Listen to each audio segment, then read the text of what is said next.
BNP chairperson সাবেক প্রধানমন্ত্রী বেগম খালেদা জিয়ার সিটি স্ক্যান রিপোর্ট স্বাভাবিক এসেছে।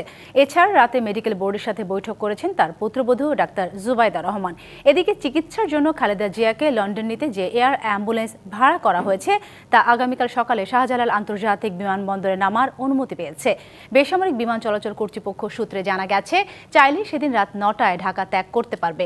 এর আগে শনিবার FAI এভিয়েশন গ্রুপ যে আবেদন করেছিল তাতে মঙ্গলবার ঢাকায় অবতরণ এবং পরের দিন বুধবার লন্ডনের উদ্দেশ্যে ঢাকা ছাড়ার সূচি চাওয়া হয়েছিল। বিএনপি চেয়ারপারসনের শারীরিক অবস্থা নিয়ে কোনো ধরনের বিভ্রান্তি না ছড়ানোর পরামর্শ দিয়েছেন খালেদা জিয়ার ব্যক্তিগত চিকিৎসক ডাক্তার AZM জাহিদ হোসেন। দর্শক, এ নিয়ে আরও জানাতে এভারকেয়ার হাসপাতালের সামনে থেকে আমাদের সাথে যুক্ত হচ্ছেন সহকর্মী ফরহাদুজ্জামান। ফরহাদ, জানাবেন বেগম খালেদা জিয়ার শারীরিক অবস্থা নিয়ে মেডিকেল বোর্ড থেকে সর্বশেষ কোনো তথ্য পেয়েছেন কিনা, তার বিদেশ যাত্রা নিয়ে কি তথ্য আছে আপনার কাছে? ধন্যবাদ। আপনি জানেন যে সকাল থেকে আমরা এভারকেয়ারের সামনে রয়েছি। এই এভারকেয়ারের সামনে একেবারে এভারকেয়ারে রয়েছে খালেদা জিয়া চিকিৎসাধীন অবস্থায় রয়েছেন। তবে এখন পর্যন্ত আমরা আনুষ্ঠানিকভাবে কোনো ব্রিফিংয়ের থেকে তথ্য পাইনি। আজকে মেডিকেল বোর্ডের একটা মিটিংয়ে রয়েছে এবং সেখান থেকে সর্বশেষ যে তথ্য আসবে সেই তথ্য তারা ব্রিফিং করে আনুষ্ঠানিকভাবে জানাতে পারে, এমনটা আমরা জানতে পেরেছি। এবং বিকেল নাগাদ ডাক্তার জুবাইদা রহমান তিনি আসবেন এখানে এবং তিনিও মেডিকেল বোর্ডের সাথে কথা বলবেন, এমনটি আমরা জানতে পেরেছি। এখন পর্যন্ত তার বিদেশ যাওয়ার যে বিষয়টি আপনি বলছিলেন, আমরা সহ গণমাধ্যম সহ পুরা দেশবাসী কিন্তু সেই বিষয়ে জানার আগ্রহ রয়েছে, যেখানে গণমাধ্যম কর্মীরা রয়েছেন জানার জন্য আমরা কথা বলেছি এবং সংশ্লিষ্ট সূত্রে জানতে পেরেছি আজকে তারা যে মেডিকেল বোর্ড যে রয়েছেন তারা যে বসবেন, তাদের যে সর্বশেষ যে রিপোর্ট রয়েছেন খালেদা জিয়ার বিষয়ে সেই রিপোর্টগুলো তারা পর্যবেক্ষণ করবেন এবং সেই পর্যবেক্ষণের ভিত্তিতেই কিন্তু তারা আসলে সিদ্ধান্ত নেবেন আজ কালকে বা কখন আসলে খালেদা জিয়াকে চিকিৎসার জন্য লন্ডনে নেওয়া হতে পারে। এবং আমরা যতদূর জানতে পেরেছি তাকে 24 ঘন্টা বা 48 ঘন্টা হয়তো অবজারভেশনে রাখতে পারেন এবং তারপর হয়তো সিদ্ধান্ত আসতে পারে। আগামীকালকে তার যাওয়া যাওয়ার সম্ভাবনাটাই অনেক বেশি বলে আমরা জানতে পেরেছি। এবং যদি এই মুহূর্তে আমাদের কাছে আর কোনো সর্বশেষ তথ্য নেই, আমরা এভারকেয়ারে যদি আরও কোনো সর্বশেষ তথ্য পাই তখন জানিয়ে দেব। অসংখ্য ধন্যবাদ আপনাকে।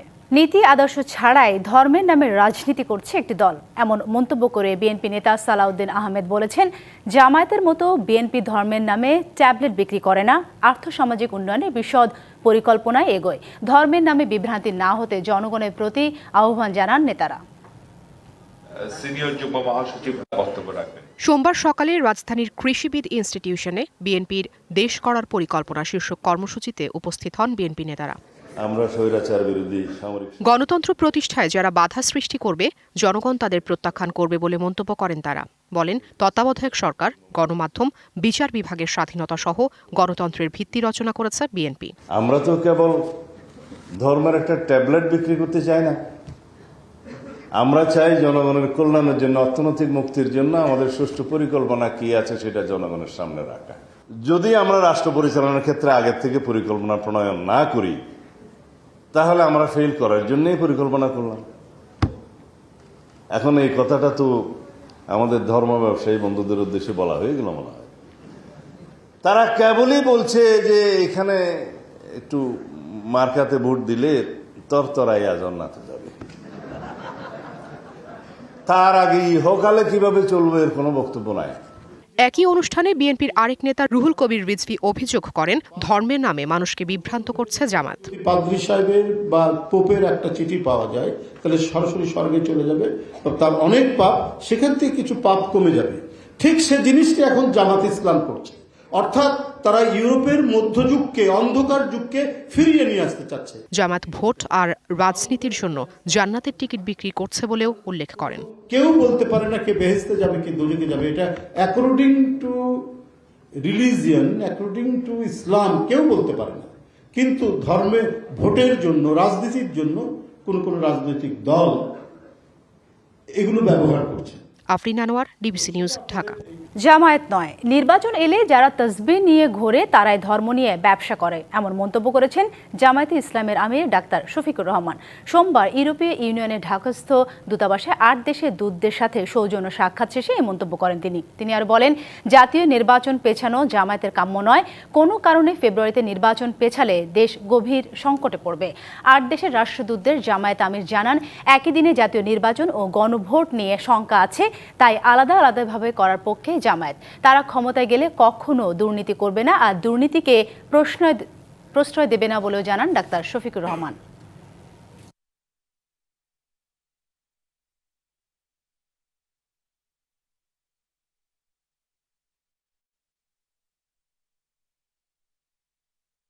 আমরা ধর্ম নিয়েই কাজ করি, আমরা ধর্মকে ব্যবহার করি না। ধর্ম ব্যবহার করলে কে করে সেটা আপনারা ভালো বুঝেন। ইলেকশনের সময় নতুন করে যারা বেশি বেশি নামাজ শুরু করেন, টুপি পরেন, তসবিহ হাতে নিয়ে ঘুরান, ধর্মকে তারাই বোধহয় সম্ভবত ব্যবহার করে। আমরা কিন্তু সারা বছর তসবিহ হাতে নিয়ে ঘুরাই না, তসবিহ বুকে নিয়ে ঘুরাই না। এবং আমরা আমাদের কাজগুলো আমাদের বিলিফের আওতায় করতে চাই। এখন যে যেভাবে বুঝেন এটা তাদের ব্যাপার। ত্রয়োদশ জাতীয় সংসদ নির্বাচনের তফসিল ঘোষণার সময় চলে এলেও এখনও লেভেল প্লেইং ফিল্ড নিশ্চিত হয়নি বলে অভিযোগ করেছে জামায়াতে ইসলামী। সোমবার আগারগাঁওয়ে নির্বাচন ভবনে প্রধান নির্বাচন কমিশনার এএমএম নাসির উদ্দিনের সাথে জামায়াতের প্রতিনিধি দলের বৈঠক শেষে একথা বলেন দলের সেক্রেটারি জেনারেল মিয়া গোলাম পরওয়ার। তিনি আরও বলেন, এখনও আইন শৃঙ্খলা পরিস্থিতির অবনতি হচ্ছে, এক দল আরেক দলের সভার উপর হামলা করছে। কমিশন এখনই কঠোর না হলে সামনে পরিস্থিতি আরও খারাপ হতে পারে। এছাড়া অবৈধ অস্ত্র উদ্ধার নিয়ে সরকারের আন্তরিকতা নিয়ে প্রশ্ন তোলেন জামায়াতের এই নেতা। চিহ্নিত সন্ত্রাসীদের আইনের আওতায় আনারও দাবি জানান তিনি। যে নতুন গণতন্ত্রের অভিযাত্রার জন্য অপেক্ষা করছে সেটা হচ্ছে একটি অবাধ, সুষ্ঠু, স্বচ্ছ, গ্রহণযোগ্য, নিরপেক্ষ জাতীয় নির্বাচন। সেই নির্বাচনের সুনির্দিষ্ট তারিখ ঘোষণা, এটার জন্য জাতি অপেক্ষা করছে। সুস্পষ্ট ঘোষণা, সুনির্দিষ্ট সিদ্ধান্ত কি সেটা জানবার জন্যই মূলত প্রথম আলাপ আলোচনায় আজকে ইস্যুটাকে আমরা রেজ করেছি। রাজনীতি মাঠে নতুন মেরুকরণ তৈরিতে জাতীয় পার্টি জেপির আনোয়ার হোসেন মঞ্জুর নেতৃত্বে আত্মপ্রকাশ করল 18 দলীয় নতুন রাজনৈতিক জোট জাতীয় গণতান্ত্রিক ফ্রন্ট বা এনডিএফ। সোমবার রাজধানীর গুলশানে সংবাদ সম্মেলনে আনুষ্ঠানিকভাবে এই জোটের ঘোষণা দেওয়া হয়। দ্বাদশ জাতীয় সংসদ নির্বাচনের আগে ও পরের রাজনৈতিক নানা সমীকরণের মধ্যেই এবার এক ছাতার নিচে এলো জাতীয় পার্টি সহ সমমনা 18টি রাজনৈতিক দল। অনুষ্ঠানে উপস্থিত ছিলেন জোটের শরিক জাতীয় পার্টির একাংশ চেয়ারম্যান ব্যারিস্টার আনিসুল ইসলাম মাহমুদ ও মহাসচিব এবিএম রুহুল আমিন হাওলাদার। সংবাদ সম্মেলনে জোটের নেতারা জানান, গণতান্ত্রিক ধারা অব্যাহত রাখতে এবং দেশের মানুষের অধিকার আদায়ে কাজ করবে এনডিএফ। তবে তারা শঙ্কা প্রকাশ করেন, আগামী নির্বাচন হবে মব কালচারের।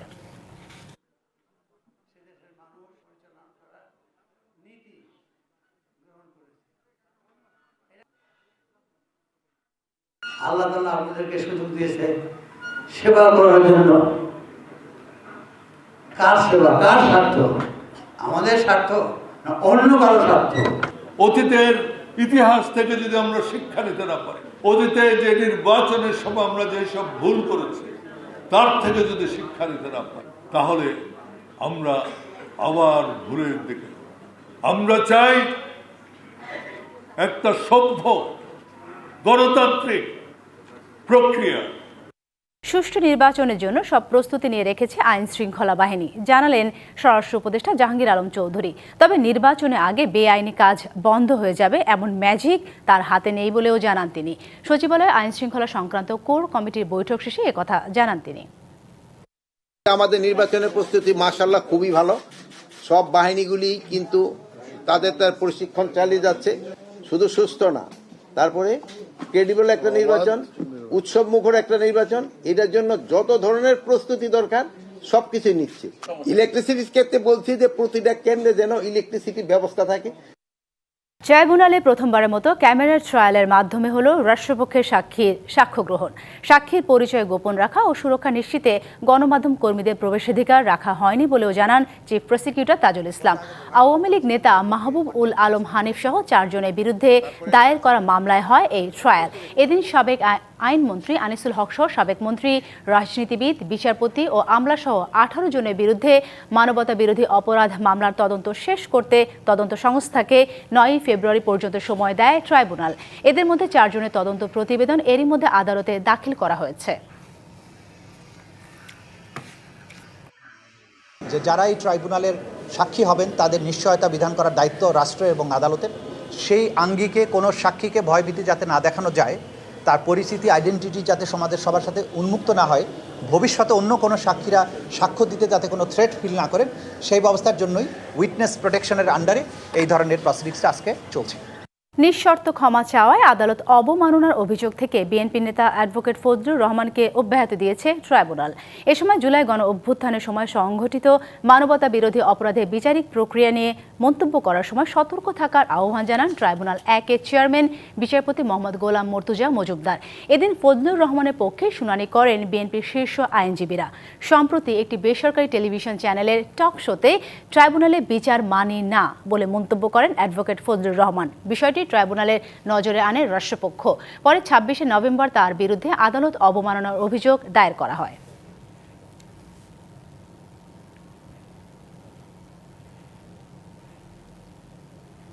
ফেব্রুয়ারিতে ত্রয়োদশ জাতীয় সংসদ নির্বাচন। সারা দেশ প্রস্তুত হচ্ছে একটি অবাধ, সুষ্ঠু ও গ্রহণযোগ্য নির্বাচনের জন্য। কি ভাবছেন সাধারণ মানুষ থেকে শুরু করে আগামী জনপ্রতিনিধিরা, সে কথা জানাতে ডিবিসি নিউজের ইলেকশন এক্সপ্রেস ছুটে যাচ্ছে সব সংসদীয় আসনে। এখন আছে সংসদীয় আসন 164, কিশোরগঞ্জ 3-এ। সিএসআরএম ডিবিসি ইলেকশন এক্সপ্রেস আজ আছে কিশোরগঞ্জ জেলায়। এই মুহূর্তে আমরা আছি কিশোরগঞ্জ সংসদীয় আসন কিশোরগঞ্জ 3 নম্বর আসনে। এখানে আমাদের সাথে যুক্ত হয়েছেন করিমগঞ্জ পৌর বিএনপির সভাপতি আশরাফ হোসেন পাভেল। আমরা একটু তার সাথে কথা বলবো। আপনারা যদি এই আসনে নির্বাচিত হয়ে আসেন তাহলে সাধারণ মানুষের জন্য কি করবেন? আমরা দল মত নির্বিশেষে করিমগঞ্জের যত দল আছে অঙ্গ সংগঠন সব আমরা একমত ওনার পক্ষে নির্বাচন করব। আর সবচেয়ে প্লাস পয়েন্ট হলো আমাদের ব্যক্তি উসমান ফারুক সাহেবের একটা দলমত নির্বিশেষে একটা ভোট ব্যাংক আছে। এইটা আমরা আশাবাদী, আমরা বিপুল ভোটে জয়যুক্ত হব এবং উনাকে যদি আমরা এমপি বানাতে পারি, উনাকে দল আরও বড় মন্ত্রণালয় দায়িত্ব দেবে, এটা আমরা আশাবাদী। একটা জিনিস আমরা জানি যে এই অঞ্চলে অন্য অঞ্চলের মতো মাদকের ছড়াছড়ি আছে। আপনারা যুব সমাজকে এই মাদকের ছোবল থেকে বাঁচানোর জন্য কোনো সুনির্দিষ্ট পরিকল্পনা আছে কিনা? যেহেতু আমরা নেশার সাথে কেউ জড়িত না, ইনশাল্লাহ আপনাদের চ্যানেলের মাধ্যমে আমরা বলতে চাই করিমগঞ্জ তাড়াইলে ইনশাল্লাহ কোন নেশা থাকবে না। আমরা সব যারা আছে আমরা ইনশাল্লাহ এটা মুক্ত করব। আমরা দল মত নির্বিশেষে আমরা সকল নেতাকর্মীদেরকে নিয়ে এইটা আমাদের একটা প্রথম কাজ হবে। নেশা মুক্ত সুন্দর সমাজ গড়ার জন্য আমাদের প্রথম কাজ হবে। তরুণ সমাজের কর্মসংস্থান সৃষ্টির জন্য আপনাদের বিশেষ কোনো এজেন্ডা বা কোনো পরিকল্পনা আছে কিনা? আমরা কর্মের একটা ব্যবস্থা করতে পারবো। বিভিন্ন মিল ফ্যাক্টরিও আমরা করিমগঞ্জ করার ইচ্ছা আছে। এরকম দিব সরকারি চাকরি যারা যেইভাবে পারা যায় ইনশাআল্লাহ আমরা চেষ্টা করব কর্মসংস্থান করার জন্য। নারীরা কিন্তু সমাজের পিছিয়ে পড়া জনগোষ্ঠী প্রায় সব এলাকায় আমাদের দেশে। তাদের জন্য আপনাদের বিশেষ কোনো পরিকল্পনা আছে কিনা? জি, নারীরা আপনার আন্দোলন 17 বছর আন্দোলন করেছি, পুলিশ বিডিআর ট্যাবের সামনে তো মহিলা নেত্রীরা এখানে উপস্থিত আছেন। তারাও আমাদেরকে এবার নিজের সন্তানের মতো সামনে রেখে আন্দোলন সংগ্রাম করেছেন।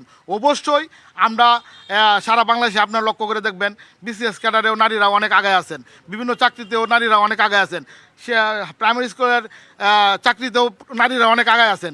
ইনশাল্লাহ আমরা যতটুকু ওনারা আগায় আছেন আমরা মাঠ জাত ওনাদেরকে আমরা সম্মানের সাথে আরও আগায় দেওয়ার জন্য আমরা চেষ্টা করবো ইনশাল্লাহ। একটা থেকে দুইটা কারণ বলেন, কারণ অন্যরাও তো প্রতিশ্রুতি দিচ্ছে, যারা আপনাদের প্রতিদ্বন্দ্বী আপনারাও প্রতিশ্রুতি দিচ্ছেন, অন্যদেরকে বাদ দিয়ে আপনাকে কেন ভোট দিবে ভোটাররা?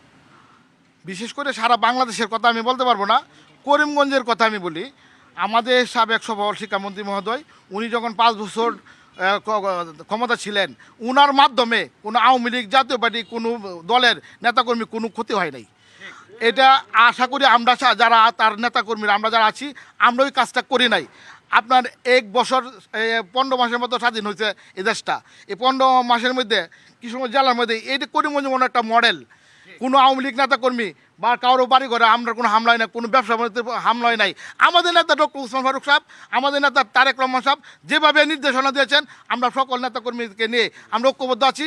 কোনো নেতাকর্মী কোনো ক্ষতি করি নাই এবং করিমগঞ্জবাসীর কোনো ক্ষতি হবে আপনার চ্যানেলের মাধ্যমে আমি বলতে চাই, আমরা আশ্বস্ত করতে চাই আমাদের করিমগঞ্জ তাড়াইলে ইনশাল্লাহ দলমত নির্বিশেষে আমরা কারোর কোনো ক্ষতি করবো না এবং আমরা আশা করি এই জন্যই আমাদেরকে দলমত নির্বিশেষে ভোট দিয়ে আমাদের জয়যুক্ত করবেন। আপনাকে অসংখ্য ধন্যবাদ আমাদের সাথে যুক্ত হওয়ার জন্য।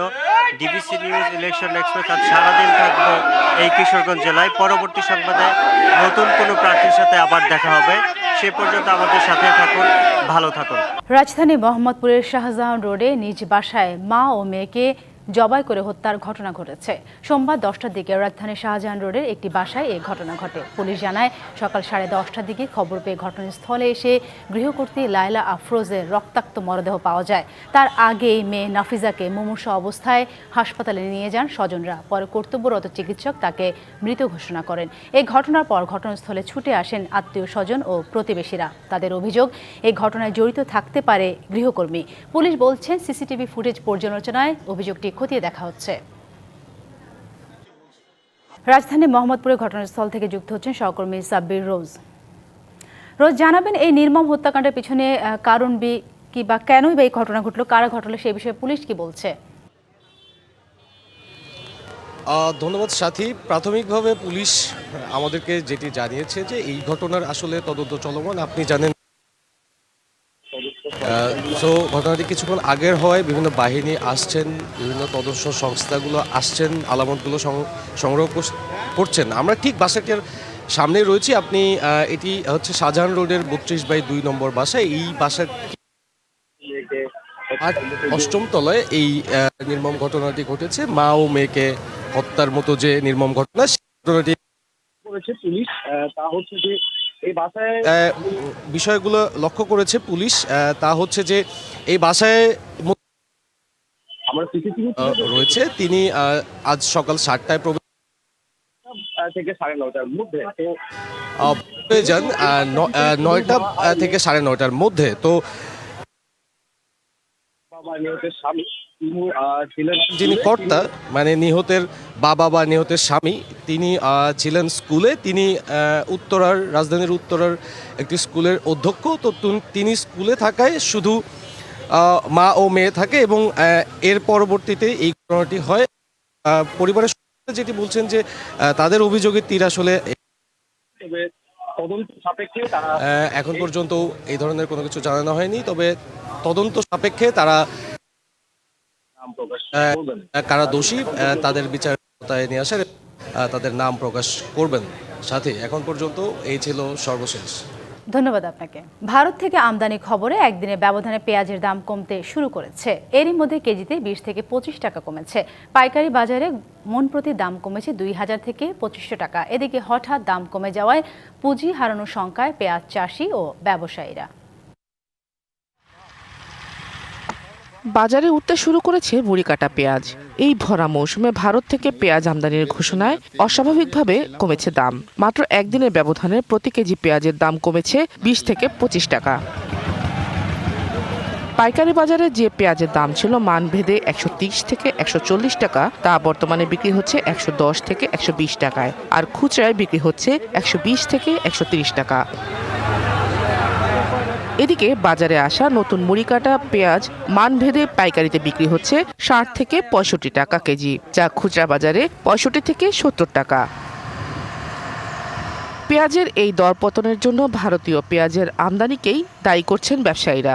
বাংলাদেশে ইন্ডিয়ান পেঁয়াজ ঢোকার প্রভাবে মনে করেন যে বাংলাদেশের নতুন পেঁয়াজের বাজার পড়ে গেছে। প্রচুর পরিমাণে পেঁয়াজ আছে বাংলাদেশে। বাজার যা বর্তমানে আপনার 65 থেকে 70 টাকা। যদি ইন্ডিয়ান পেঁয়াজ না আসে কৃষক বাঁচবে, আমরাও বাঁচব।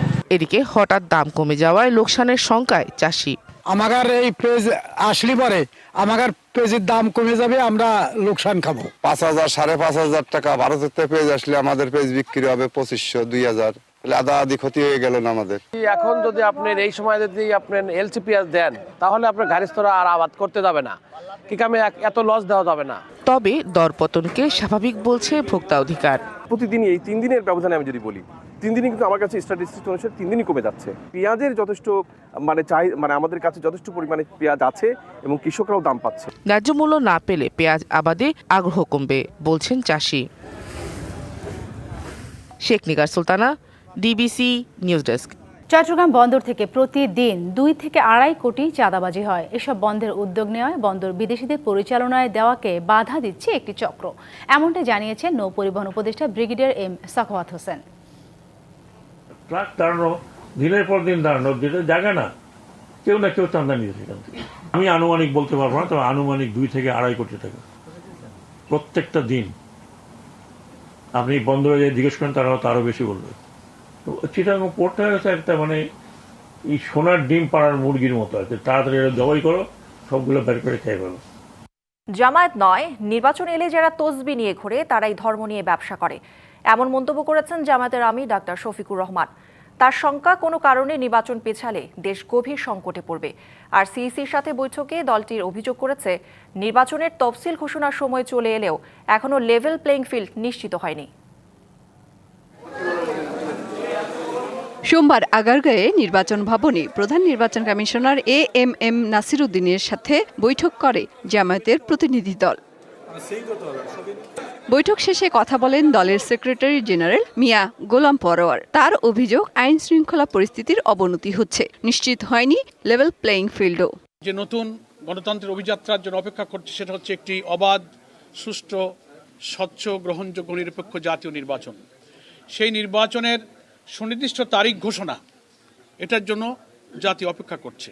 সুস্পষ্ট ঘোষণা, সুনির্দিষ্ট সিদ্ধান্ত কি সেটা জানবার জন্যই মূলত প্রথম আলাপ আলোচনায় আজকে ইস্যুটাকে আমরা রেজ করেছি।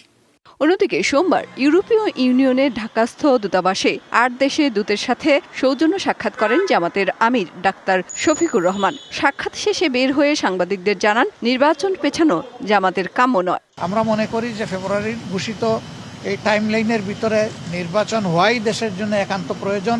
এর সামান্য কোনো ব্যত্যয় ঘটলে দেশ দারুণভাবে ক্ষতিগ্রস্ত হবে। তিনি বলেন, ধর্ম নিয়ে ব্যবসা করে না জামায়াত। আমরা ধর্ম নিয়েই কাজ করি, আমরা ধর্মকে ব্যবহার করি না। ধর্ম ব্যবহার করলে কে করে সেটা আপনারা ভালো বুঝেন। ইলেকশনের সময় নতুন করে যারা বেশি বেশি নামাজ শুরু করেন, টুপি পরেন, তসবি হাতে নিয়ে ঘুরান, ধর্মকে তারাই বোধহয় সম্ভবত ব্যবহার করে। আমরা কিন্তু সারা বছর তসবি হাতে নিয়ে ঘুরাই না, তসবি বুকে নিয়ে ঘুরাই না। এবং আমরা আমাদের কাজগুলো আমাদের বিলিফের আওতায় করতে চাই। এখন যে যেভাবে বুঝেন এটা তাদের ব্যাপার। একই দিনে জাতীয় নির্বাচন ও গণভোট নিয়ে শঙ্কা আছে, তাই জামায়াত আলাদা আলাদাভাবে করার পক্ষে বলেও জানান দলের আমির। রেফারেন্ডাম যদি একই দিনে হয় সেখানে কোনো প্রবলেম হবে কিনা। মেহের মনি, ডিবিসি নিউজ, ঢাকা। চট্টগ্রাম বন্দর থেকে প্রতিদিন 2 থেকে 2.5 কোটি টাকা চাঁদাবাজি হয়। এসব বন্ধের উদ্যোগ নেয় বন্দর বিদেশিদের পরিচালনায় দেয়াকে বাধা দিচ্ছে একটি চক্র, এমনটা জানিয়েছেন নৌ পরিবহন উপদেষ্টা ব্রিগেডিয়ার এম শাখাওয়াত হোসেন। সোমবার শ্রম মন্ত্রণালয়ের সংবাদ সম্মেলনে বলেন, হাইকোর্টের রিট হওয়াতে ইজারা প্রক্রিয়া বাধাগ্রস্ত হতে পারে।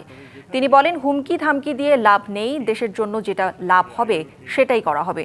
উপদেষ্টা বলেন, অতীতে চট্টগ্রামের মেয়রদের সিটির চেয়ে বন্দরের দিকে বেশি নজর ছিল।